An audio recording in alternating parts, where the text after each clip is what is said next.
दोस्तों मैं हूं अभिषेक और आप देख रहे हैं मुंबई पोल्ट्री यूट्यूब चैनल। दोस्तों आज के इस वीडियो में हम फ्री रेंज सिस्टम में आपको कौन सी ब्रीड पालना चाहिए उसके रिलेटेड डिस्कशन करने वाले हैं। हमारी एक पोल्ट्री सब्सक्राइबर भाई है जिनका नाम है विक्की सिंह जी, उन्होंने कमेंट किया है फ्री रेंज में कौन सी ब्रीड बेहतर होगी।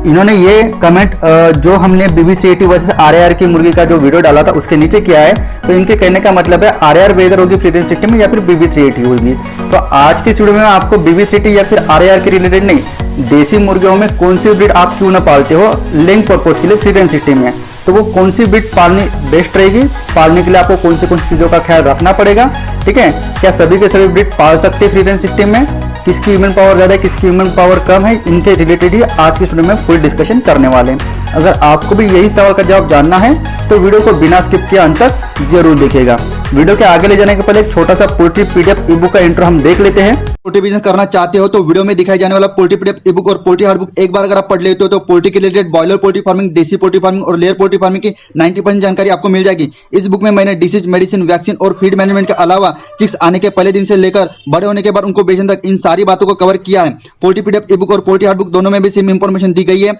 और ये दोनों भी बुक आपको हिंदी, इंग्लिश और मराठी भाषा में मिल जाएंगे। PDF ई बुक आपको मात्र 50 रुपये में मिल जाएगा और हार्ड बुक आपको 250 रुपये में मिल जाएगा अगर आप प्रीपेड 250 रुपये ऑनलाइन पे करके इस बुक को खरीदते हो तो। और अगर आप कैश ऑन डिलीवरी पे इस बुक को मंगवाना चाहते हो तो आपको 50 रुपये एक्स्ट्रा कैश कलेक्टिंग चार्जेस पे करना पड़ेगा। अधिक जानकारी के लिए या फिर इस बुक को खरीदने के लिए 91761143 इस व्हाट्सएप नंबर पर मैसेज कीजिए। देखिए,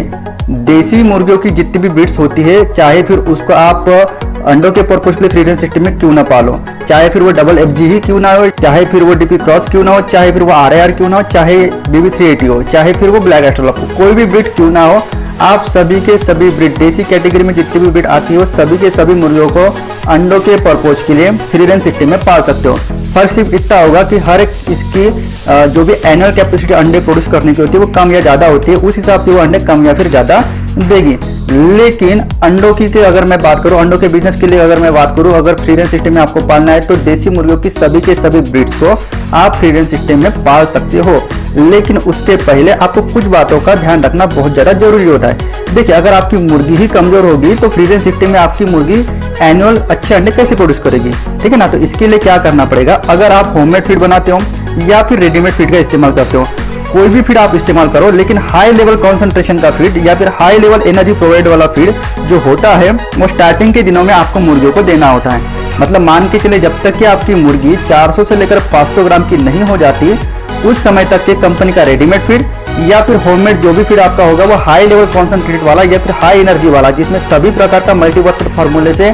फीड बनाया हुआ होना चाहिए, जिसमें मुर्गियों को लगने वाली सभी के सभी प्रोटीन, मिनरल्स, विटामिन्स है ना, तो जितनी भी चीजें उसको जरूरी होती है वो फीड में मिलाई हुई होनी चाहिए। तो ये फीड खिला के आपके मुर्गियों को तकरीबन स्टार्टिंग के समय में 400 से लेकर 500 ग्राम तक के वेट गेन करवा लेना है।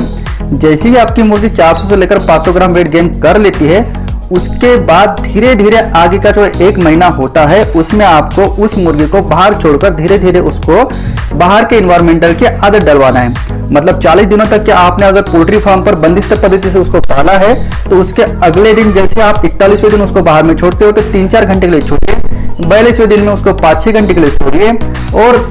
43वें दिन में उसको 7-8 घंटे के लिए छोड़िए। मतलब इस तरह से आपको थोड़ा सा टाइम बढ़ा के उसको आदत डलवानी है बाहर के इन्वायरमेंटल की, क्योंकि पोल्ट्री फार्म में जो भी एक इन्वायरमेंट होता है, जो भी एक ह्यूमिडिटी होती है, इससे कंप्लीटली जो भी फ्री रेंज सिस्टम में जो भी ह्यूमिडिटी होती है, इन्वायरमेंट होता है, टोटली कंप्लीट होता है। तो ऐसे में अगर आप डायरेक्टली 40 दिन तक के उसको पोल्ट्री फार्म में पालते हो और डायरेक्टली उसके अगले ही दिन 41वें दिन उसको पूरे के पूरे 12 घंटे के लिए बाहर में छोड़ देते हो तो ऐसे में जो भी है मुर्गियों के शरीर में काफी ज्यादा स्ट्रेस आ जाता है, क्योंकि उनको ह्यूमिडिटी और इन्वायरमेंटल में काफी ज्यादा फ्लक्चुएशन महसूस होता है। तो एक बात बहुत ही ज्यादा जरूरी है जब कभी आप मुर्गियों को फ्री रेंज सिस्टम में छोड़ोगे तो स्टार्टिंग के बेस पे आपको 500 ग्राम 400 ग्राम तक आपकी मुर्गियों को बड़ा कर बुला लेना है, जिससे कि क्या होगा कि आपकी मुर्गियों की 400 से लेकर 500 ग्राम की जब कभी भी मुर्गी होती है तो उसकी इम्यून पावर काफी ज्यादा स्ट्रांग हुई होती है। इसके लिए वजह से वो स्ट्रेन कर पाती है। अगर बाहर में किसी भी तरीके से अगर इन्वायरमेंटल फ्लक्चुएशन हुआ भी तो वो 500 ग्राम की मुर्गी बड़ी आरामी से उसको फेस कर पाती है। ये तो हो गई बात उसके इम्यून पावर से रिलेटेड, ठीक है ना।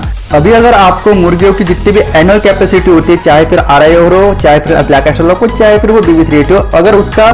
पीक प्रोडक्शन चाहिए, मतलब जितना भी वो अंडा दे सकती है एक साल में उतना हाईएस्ट क्वांटिटी के अगर अंडे आपको उस मुर्गी से चाहिए फ्री रेंज सिस्टम में, तो एक बेसिक का फंडा है, मुर्गियों का बॉडी वेट डायरेक्टली मुर्गियों के अंडों के साइज पे इम्पैक्ट करता है। साथ ही साथ मुर्गी जितना भी फीड इंटेक करती है पर डे, वो भी इम्पैक्ट करता है कि आपकी मुर्गी कितने क्वांटिटी में अंडे देगी साल भर में। तो इसका सीधा सा मतलब है कि जो भी मुर्गी 40 से लेकर 50 ग्राम का अंडा प्रोड्यूस करती है, तो सीधी सी बात है उसको 60 से लेकर 70 ग्राम की आवश्यकता होती होंगी वो अंडा तैयार करने के लिए। साथ ही साथ ऊपर के जो भी 60 से लेकर 70 ग्राम का जो भी फीड होता है वो उसकी जो भी बॉडी फंक्शनिंग होती है उसके लिए आवश्यक होता है। तो कहने का मतलब मेरा यह है कि जब कभी भी आपकी मुर्गी अंडों पे आती है तो उसको नॉर्मल मुर्गी से ज्यादा मात्रा में फीड की आवश्यकता होती है। भले ही आप उसको फ्री रेंज सिस्टम में क्यों ना छोड़ते हो, लेकिन एक बात का आपको बहुत ज्यादा जरूरी ध्यान देना है, फ्री रेंज सिस्टम में जब कभी भी आप मुर्गियों को बाहर में छोड़ते हो तो किसी भी मुर्गियों को आपको फीड कम नहीं देना है या फिर कम फीड नहीं जाना चाहिए। अगर आपको ऐसा लग रहा है कि कहीं ना कहीं तो आपका फीड मुर्गियों को कम जा रहा है, तो सीधी सी बात है एनुअल जो भी मुर्गी अंडा प्रोडक्शन करने वाली थी